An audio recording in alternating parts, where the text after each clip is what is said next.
nasceu, um filho se nos deu, e o principado está sobre os seus ombros, e o seu nome será maravilhoso conselheiro, Deus forte, Pai da eternidade, Príncipe da paz.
Filho, tu já leste minha história,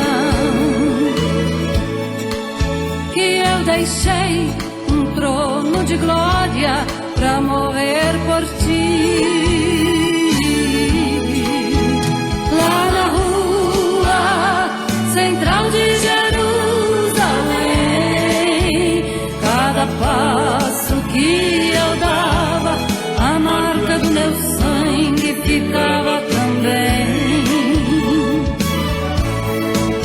Uma coroa de espinhos me colocaram, e com cravos pontiagudos naquela cruz me pregaram. Uma lança afiada me transpassou. Nesta hora de agonia, até o meu pai me desamparou. Uma lança afiada me transpassou.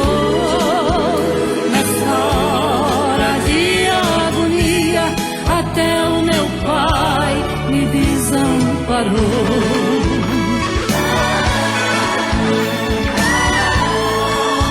Nesta hora, meus amigos me desprezaram. Até Pedro, por 3 vezes, me negou.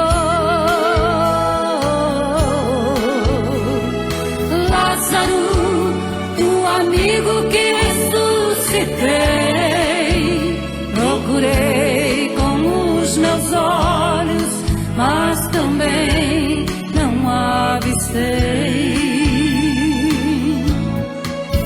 Tudo isso eu passei por te amar, pra que hoje eu pudesse te entender. Teus problemas todos posso resolver, basta somente crer que a solução já chegou pra você. Se estás doente, eu sou o teu remédio. Se estás cansado, eu posso te aliviar. Eu venci, você também vencerá. Sou Jesus Cristo, o único que pode te ajudar. Eu venci, você também vencerá. Sou Jesus Cristo, o verdadeiro Filho de Deus.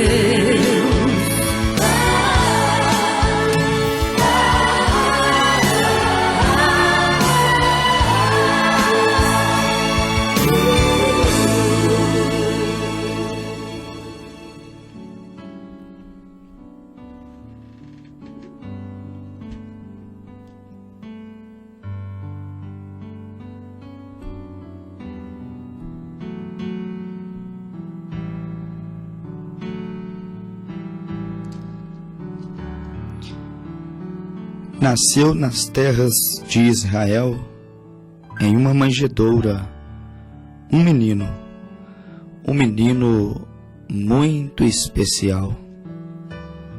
Nasceu nas terras de Israel, um menino que na verdade era maravilhoso, um menino profeta, um menino rei, um menino Deus nasceu em Israel e o mundo não percebeu. Nasceu em Israel um menino pastor e eles não perceberam. Nasceu em Israel um menino que era príncipe e eles não acordaram. Nasceu em Israel um menino profeta, um menino príncipe, um menino Deus. E o mundo não observou. Mas Isaías disse que aquele menino seria um menino maravilhoso. Em Isaías capítulo 9, verso de número 6, quando ele entregou a sua grande profecia acerca do Messias, quando ele disse: um menino se nasceu, um filho se nos deu, e o principado está sobre os seus ombros, e o seu nome será Maravilhoso Conselheiro, Deus Forte, Pai da Eternidade e Príncipe da Paz. Que grande reflexão, meu amigo ouvinte! Um menino nos nasceu, uma esperança nos veio, um consolo, um conforto nos nasceu. A segurança chegou até nós e o mundo não percebeu. Um menino nos nasceu, um filho se nos deu, e o principado está sobre seus ombros, e o seu nome será Maravilhoso Conselheiro, Deus Forte, Pai da Eternidade e Príncipe da Paz. Como foram tardios os homens, como foram tardios de coração Herodes, Anás, Caifás, figuras religiosas e figuras políticas, do dia ao qual a profecia se cumpriu. Como foram tardios de coração aqueles malfeitores que tanto lhe acusaram, aqueles homens que, cheios de ira e de maldade, gritavam ali, no pátio ali, do palácio do rei Herodes, do palácio de Pilatos: crucifica-o, crucifica-o. Como foram tardios de coração para reconhecer que o menino que nasceu na manjedoura não era um filho bastardo, um filho sem pai, mas era ele o próprio Filho de Deus, o qual se faria um com Deus. De acordo com São João 10:30, o próprio Filho disse: eu e o Pai somos um. Como foram tardios de coração para reconhecê-lo, para perceber quem ele era, quando ele mesmo disse aos seus discípulos em São João 14, versos 7 e 8, e Filipe o interrogou dizendo-lhe: Senhor, mostra-nos o Pai, é o que basta. E ele respondeu: eu e o Pai somos um. Ele respondeu: não vês tu, Filipe, que eu estou no Pai e o Pai está em mim? E as palavras que eu vos digo não as digo de mim mesmo, mas o Pai que está em mim é quem faz as obras. Vai observando, meu ouvinte, quem Jesus era, o que Jesus realmente significava. e vai observando como os homens foram tardios, foram duros de coração, não o perceberam, não observaram bem, com cuidado, aonde ele estava dentro da Bíblia e quem realmente ele era e o que de fato significava o seu ministério. Por isso nós abrimos a nossa meditação dizendo: um menino rei nasceu, um menino que é príncipe nasceu, um menino maravilhoso nos nasceu, um menino que é conselheiro nos nasceu, um rei que é príncipe, um filho que é pai, um homem que é Deus, nasceu no meio da humanidade e os homens não perceberam. O mesmo texto de Isaías 9:6 que disse: um filho se nos deu. O mesmo verso disse que o filho era pai da eternidade. O mundo esbarrou nisso. Os homens esbarraram nisso. A mesma profecia que diz que seria um filho, nos diz que seria um pai da eternidade. O mesmo versículo que disse que o principado estava sobre os seus ombros, o mesmo versículo que chamou ele de Deus forte, o chamou de príncipe, porque durante muito tempo ele seria apenas um príncipe, um filho que não estava usurpando do poder do pai, o pai rei e o filho príncipe, e por muitos anos ele foi apenas um príncipe. Mas quando ele morreu, foi sepultado e ao terceiro dia ressuscitou. Ele aparece à sua igreja em Mateus capítulo 28, no verso de número 19 e 20, e ele faz uma declaração que somente com os olhos proféticos a igreja seria capaz de entender e perceber. Quando ele então ressuscita, o príncipe se torna rei. Ele assume então todo o poder agora e não tem mais um poder limitado. E a Bíblia diz que ele aparece dizendo à igreja primitiva, aos 11 apóstolos, porque Judas havia ficado de fora, havia se suicidado, não entendeu o grande mistério de que o Filho Deus nasceu, o príncipe rei estava entre eles.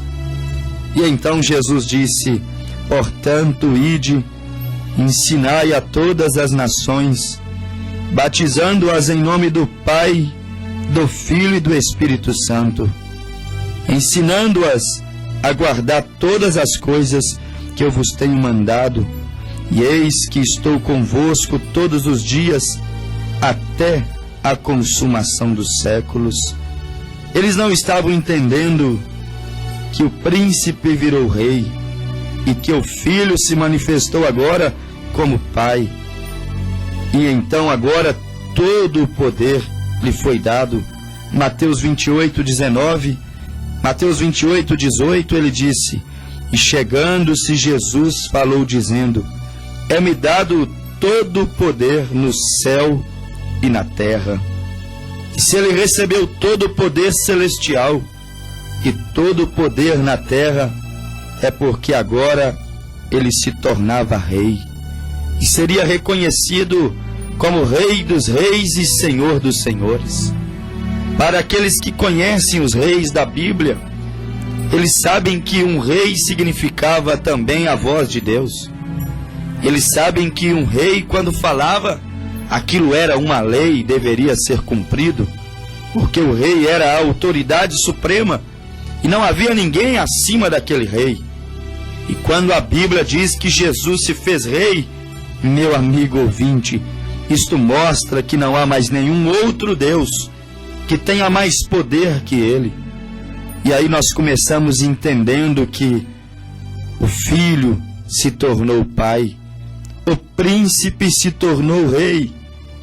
Nós entendemos que aquele homem que se submeteu ao tempo, ele também era o pai da eternidade.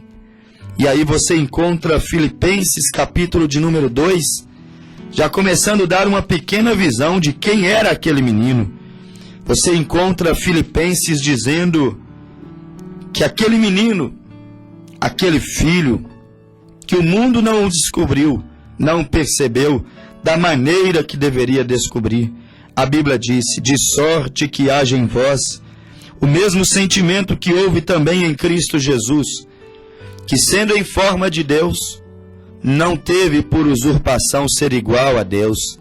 Era um príncipe, que se contentava com o manto de um príncipe, as sandálias de um príncipe e o trono de um príncipe. Mas ele sabia que ele ocuparia o lugar de rei. E a Bíblia diz que ele, como príncipe, aniquilou-se a si mesmo, tomando forma de servo, fazendo-se semelhante aos homens, e achando na forma de homem, humilhou-se a si mesmo, sendo obediente até a morte, morte de cruz.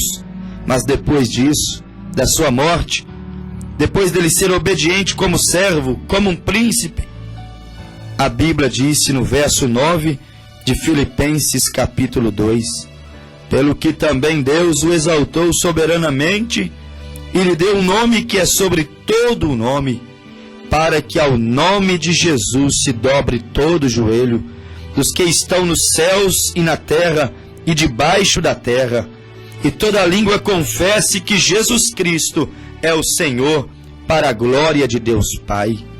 Ali agora estava sendo revelado que o príncipe se tornou rei, e que aquele homem que era mal entendido, chamado de filho bastardo, e às vezes era tão mal entendido que os próprios judeus, em São João capítulo 8, quando Jesus disse: antes que Abraão existisse eu sou, os próprios judeus, os próprios guardadores do Alcorão, os próprios guardadores da lei de Moisés, tomaram pedras para lhe apedrejar. Diziam ser súditos do reino de Deus, mas estavam querendo apedrejar o príncipe, que estava querendo revelar para eles que estava a um passo de assumir o reinado e se tornar o Rei dos Reis, o Senhor dos Senhores, como a própria Bíblia disse no livro de Apocalipse, capítulo de número 19. Quando então ele volta em poder, quando ele volta em grande glória para se apresentar à sua igreja, para se apresentar então aos seus filhos, aos seus fiéis, aos súditos do seu reino, quando ele então aparece montado em um cavalo branco, a Bíblia disse que da sua boca saía uma aguda espada para ferir com ela as nações, e ele as regerá com vara de ferro, e ele mesmo é o que pisa o lagar do vinho, do furor e da ira do Deus poderoso. E na veste e na sua coxa tem escrito este nome: Rei dos Reis, Senhor dos Senhores. É assim que Jesus se encontra hoje.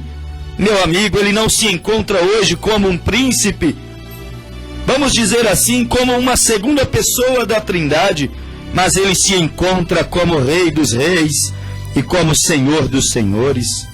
Ele não se encontra hoje como um Deus menor, porque a Bíblia diz em Filipenses 2:9 que diante de Jesus, ao nome de Jesus se dobre todo o joelho e toda língua confesse que Jesus Cristo, ele é o Senhor, para a glória de Deus Pai. Os joelhos eram dobrados diante de um rei no Velho Testamento.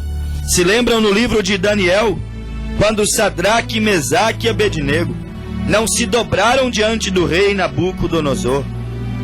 Todos tinham que se dobrar diante de um rei, mas Sadraque, Mesaque e Abednego, também Daniel, sabiam que eles eram de um outro reino e não se dobrariam diante do reino mundano, do reino falido de Satanás, diante do reino do pecado, diante do reino dos homens.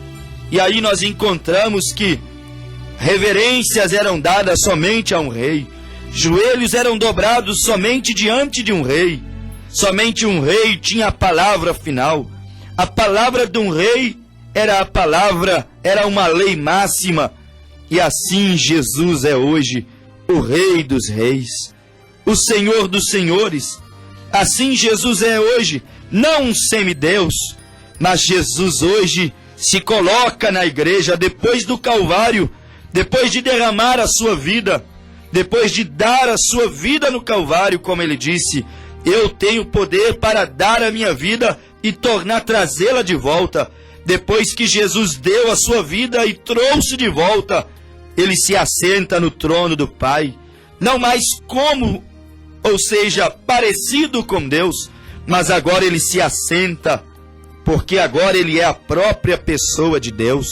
Ele cumpriu a obra da redenção, ele se tornou o parente redentor da humanidade, ele derramou seu sangue para salvar a humanidade, para salvar todos aqueles que desejam salvação. Ele cumpriu então o maior propósito da Bíblia Sagrada: facilitar o caminho de volta do homem até Deus, facilitar a sua reconciliação. Deus, meu amigo ouvinte, ele se colocou em favor da humanidade na pessoa do Filho Jesus, e quando ele cumpriu a obra da redenção, primeira epístola de João, capítulo 5, verso de número 20 em diante, João escreveu: e sabemos que já o Filho de Deus é vindo e nos deu entendimento para conhecermos o que é verdade, e no que é verdadeiro estamos, isto é, em seu Filho Jesus Cristo. E ele disse: este é o verdadeiro Deus e a vida eterna. João, o apóstolo do amor, descobriu que o Filho se tornou Pai, descobriu que o príncipe se tornou rei, e descobriu que Jesus agora é o primeiro e o último, o alfa e o ômega, o princípio e o fim. João descobriu com os olhos proféticos que Jesus é a autoridade suprema da igreja. Ele é a voz máxima. E então João, em Apocalipse 1, verso 17, a Bíblia disse: e eu, João, quando o vi, caí aos seus pés como morto, e ele pôs sobre mim a sua mão direita, dizendo: não temas, João, eu sou o primeiro e o último, e o que vive. Fui morto, mas eis que estou vivo para todo sempre, amém, e tenho as chaves da morte e do inferno. João viu que Jesus é o primeiro e o último. João viu que ele é o Pai, mas é também o Espírito Santo. Ele veio como Pai, e como Pai, em São João 14, verso 1, ele disse: não vos deixarei órfão. São João 14, verso 3. Não vos deixarei órfãos, voltarei para vós. Na casa do meu Pai há muitas moradas. Se não fosse assim, eu não vou-lhe teria dito: vou lhes preparar lugar. Não vos deixarei órfão. Quem deixa órfão é Pai. Ele estava se revelando como Pai. Jesus sendo o primeiro, se revelando como Pai. Jesus sendo o último, se revelando também como Espírito Santo, porque o Espírito que habitava em Jesus era o próprio Espírito Santo, era o próprio Espírito de Deus.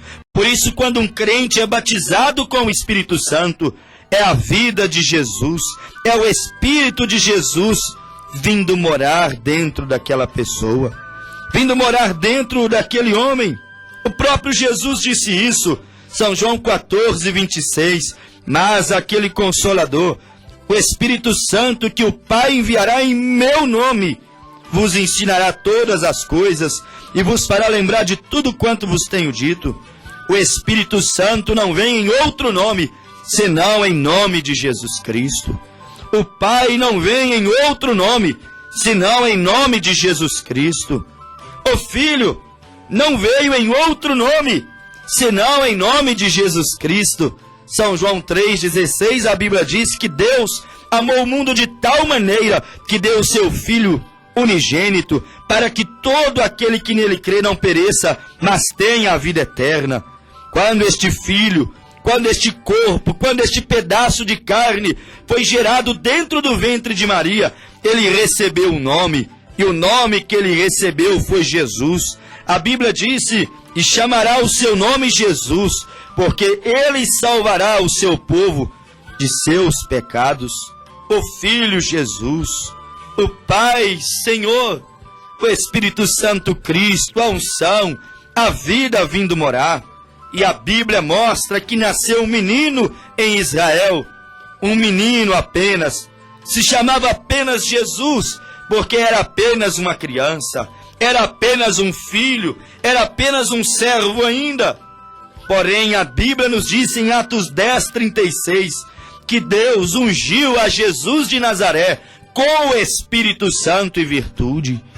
Paulo nos disse a Colossenses 2:9, que nele, no menino que nasceu da manjedoura, no menino que foi chamado de filho bastardo, no menino que eles queriam apedrejá-lo, no menino que foi considerado como um herege, foi condenado à crucificação, porque os judeus entenderam que ele disse que ele era o Messias, e os judeus sabem que o Messias será a pessoa de Deus andando na terra. Tomaram pedra para lhe apedrejar, mas o menino da manjedoura não se tornou apenas o presépio de Natal, apenas um fato histórico, um Deus histórico, um conto para ser relembrado nas datas natalinas. Aquele menino da manjedoura, ele se tornou Deus. Oh, meu ouvinte, como assim ele se tornou Deus? A Bíblia diz que Deus ungiu, que Deus entrou, que Deus habitou nele. Deus ungiu a Jesus de Nazaré com o Espírito Santo e virtude. E ele andou por todas as regiões, curando os enfermos, libertando os oprimidos do diabo. A Bíblia diz como Deus ungiu a Jesus de Nazaré com o Espírito Santo e com virtude, o qual andou fazendo bem, curando todos os oprimidos do diabo, porque Deus era com ele. Paulo viu isso, Paulo percebeu, e Paulo disse: ele não é simplesmente um homem, um filósofo, um profeta apenas, ele é o Messias, eu sei disso, porque o Messias será Deus andando em uma carne humana na terra. Ele é o Messias, Jesus é o Messias, Jesus é a expressão de Deus humana na terra. E Paulo disse em Colossenses 2:9, porque nele habitou corporalmente toda a plenitude da divindade. Jesus começou a se revelar, Jesus começou a se mostrar, quando ele apenas atuava como um homem que fazia milagres, quando Jesus apenas multiplicava os pães e os peixes, quando ele apenas abria os olhos dos cegos. A Bíblia diz que a sua fama percorreu por todas as cidades circunvizinhas de Israel. Era um homem ganhando popularidade, um homem adquirindo fama, um homem conquistando reputação, um homem conquistando prestígio. Era Jesus ganhando popularidade, alimentando 5.000 pessoas. Era Jesus abrindo os olhos dos cegos, colocando os coxos para andar, fazendo os paralíticos caminharem. Era Jesus trabalhando com o seu status, com a sua popularidade, com a aceitação do povo. Era Jesus ganhando popularidade, e os homens, eles aplaudiram a Jesus. A Bíblia diz com essas letras que a fama de Jesus percorreu todo Israel e as cidades vizinhas. Jesus agora estava famoso. Como que a cura divina deixa um pregador famoso? Como que o dom da prosperidade deixa um pregador famoso? Como que os milagres chamam os olhos, a atenção do povo para o homem? Como que o homem se promove apenas trabalhando na área dos dons e maravilhas? Mas, meus amigos, Jesus ganhou popularidade, Jesus colocou uma isca no anzol, Jesus queria atrair a multidão para depois se desvelar perante eles, para depois mostrar quem ele era, para depois ensinar a sua mensagem. E Jesus ganhou popularidade quando ele ressuscitou o filho da viúva de Naim. Quando ele ressuscitou o filho da viúva de Naim, que coisa! Aquela multidão que ia triste, cabisbaixa, rumo ao sepultamento do filho único da viúva, viúva sofrida, havia perdido o filho, havia perdido o marido, não tinha mais segurança nem esperança. E Jesus chega e ressuscita o seu filho, e a multidão aplaudiu. É fácil aplaudir milagres. A multidão aplaudiu. É fácil aplaudir ressurreição. As pessoas não aplaudem a correção de Deus, mas aplaudem os milagres, as bênçãos. Não é isso que o mundo hoje quer, apenas os milagres e as bênçãos para aplaudir ao Senhor. Oh, meus ouvintes, aquela multidão gritou: um grande profeta está entre nós. Deus visitou o seu povo. Eles chamaram Jesus de profeta. Eles reconheceram que Deus estava visitando o povo. Quando Jesus ressuscitou a Lázaro, a multidão aplaudiu. Eles disseram: verdadeiramente Deus é com ele. Ninguém faz isso se Deus não for com ele. Ah, meus amigos ouvintes, eles aplaudiram a ressurreição de Lázaro. Eles aplaudiram a ressurreição do filho da viúva de Naim. Eles aplaudiram o cego de Jericó sendo curado. Eles aplaudiram leprosos sendo purificados. A filha de Jairo foi ressuscitada, Jesus ganhando popularidade. Os dons, as maravilhas dão popularidade para um pregador, mas o ensinamento tira a popularidade do pregador. Quando Jesus começou a ensinar, quando Jesus começou a falar mais asperamente, Jesus começou a perder a popularidade. Quando ele começou a chegar nas igrejas, nos templos e dizer: vós tendes transformado a casa do meu pai em covil de ladrão, estão vendendo as bênçãos, estão financiando o dom de Deus, estão comercializando os cordeiros, os pombinhos, estão comercializando o sacrifício na casa do meu pai. Parem de fazer isso, parem de vender o evangelho, parem de enriquecer ilicitamente com as coisas do Senhor. Quando ele passou a mão na Zorrague e começou a corrigir, ora, as pessoas assustaram com ele. Eles estavam acostumados com o sermão da montanha, uma mensagem bonita, uma mensagem dócil, uma mensagem, vamos dizer assim, com todo respeito, que apenas passava a mão, massageava o ego das pessoas, uma mensagem para os feridos, para os abatidos, para os machucados. Eles estavam acostumados em ver Jesus chegar lá no monte e dizer: bem-aventurados pobres de espírito, deles é o reino dos céus. Todos gostavam de ouvir isso. Bem-aventurados que choram, porque serão consolados. Todos gostavam de ouvir isso. Bem-aventurados mansos, porque herdarão a terra. Todos gostavam disso. Que mensagem bonita!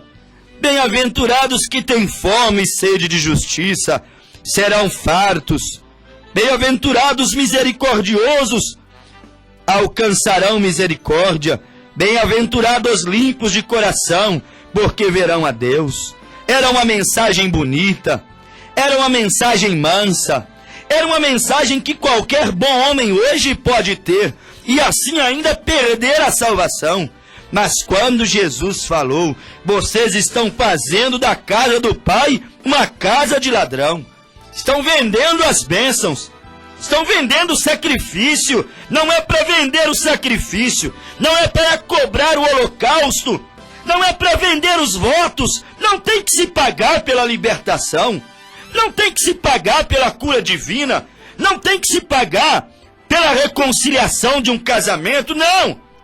Isso não combina com Deus. Vós tendes feito da casa do meu pai covil de ladrão.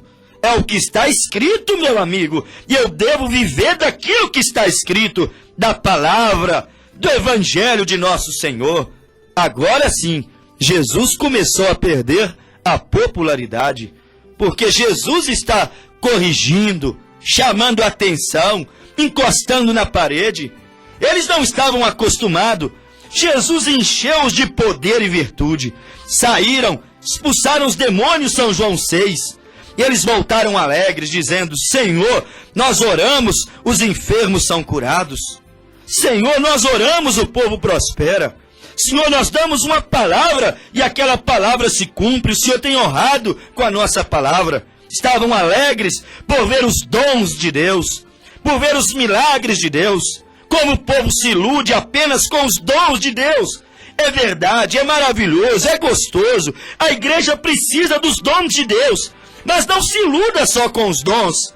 Procure o doador dos dons. Observe o que ele tem para te falar. Procure-o para te dar alguns conselhos, para te ensinar como conduzir a sua vida, para te ensinar como ser batizado nas águas, para te ensinar como crer na pessoa de Jesus, na pessoa de Deus, para te ensinar como você deve se vestir para agradar o reino, para agradar a santidade de Deus, para te ensinar quais músicas você deveria e não deveria cantar. Procure o doador, ele tem algo mais para te falar. Mas Jesus começou a corrigir. Quando eles muito se alegraram com os dons, Jesus deu uma puxadinha no tapete. E Jesus disse assim, alegrai-vos primeiro por estar escrito o vosso nome no livro da vida, não porque os demônios vos sujeitam. Pessoas podem usar o meu nome e demônios os sujeitarem, mas o nome deles pode não estar escrito no livro da vida do Cordeiro. Ah, pregador, agora o senhor apertou muito as coisas. Não foi eu, foi o nosso Senhor Jesus Cristo. Ele é quem disse isso em Mateus 7, verso 21 em diante, quando ele disse, nem todo que me diz Senhor, Senhor, entrará no meu reino, mas aquele que faz a vontade de meu Pai, que está no céu. Muitos me dirão naquele dia, Senhor, Senhor, não profetizamos nós em teu nome? Em teu nome não expulsamos os demônios? Em teu nome não fizemos 1000 maravilhas? Então eu vos direi abertamente, nunca vos conheci. Se Jesus disse nunca vos conheci, é porque ele nunca conheceu realmente. Deus conhece aqueles que estão no propósito dele, na vontade dele, vivendo para ele. Expulsaram o demônio, curaram os enfermos, mas não viveram para Deus. E Deus não vai computar os anos que você viveu para você, para a igreja. Você precisa viver para Deus. Deus disse, nunca vos conheci. Vocês nunca viveram para mim. Expulsaram o demônio para vocês mesmos. Curaram os enfermos para vocês mesmos. Foi para a própria glória de vocês. Foi para o ganho financeiro de vocês. Vocês fizeram barganha, negociaram os dons. Eu não conheço vocês. Apartai-vos de mim, vós que praticai-vos a iniquidade. Agora sim, Jesus começa a perder a popularidade. Agora Jesus começa a corrigir, a repreender. E ele vira aos 70 e diz para eles, não querem comer da minha carne? Não querem beber do meu sangue? Não querem sofrer comigo, se fazerem um comigo?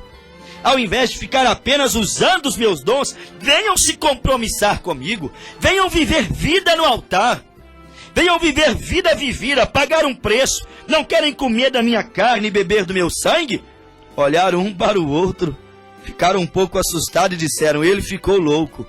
Jesus perdendo a sua popularidade. Ele ficou louco. Ele agora quer que comamos a sua carne e bebamos o seu sangue. Foram embora 70 em um só dia. Jesus olhou para os 12 e disse, e vocês não querem ir também? Eu não me importo de ficar sozinho. Não quereis ir vós também?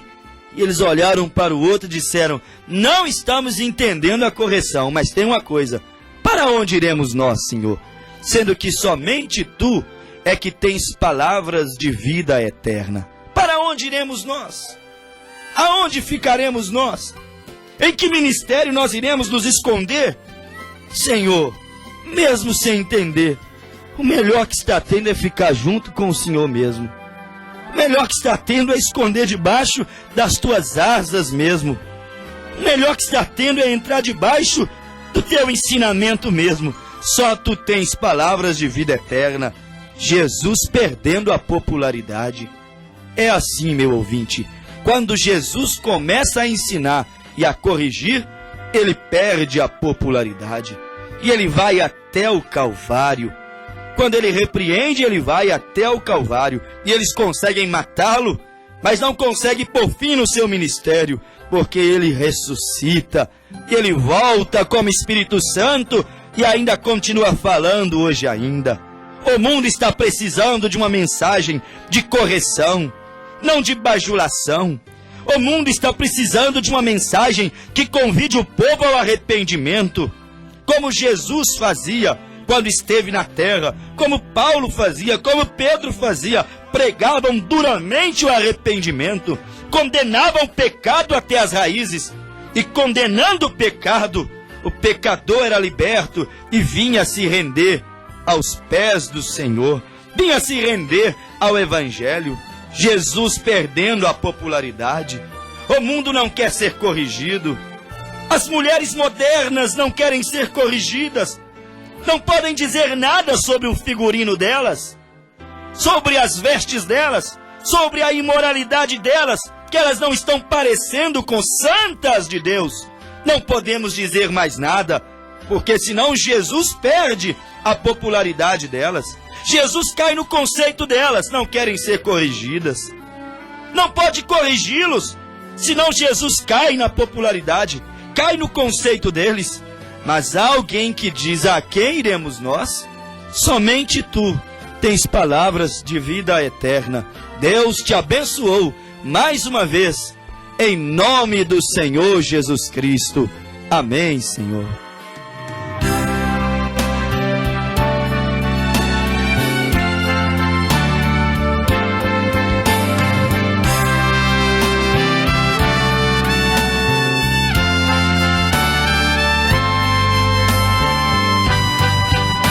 Quando eu sinto a tristeza chegar, eu oro.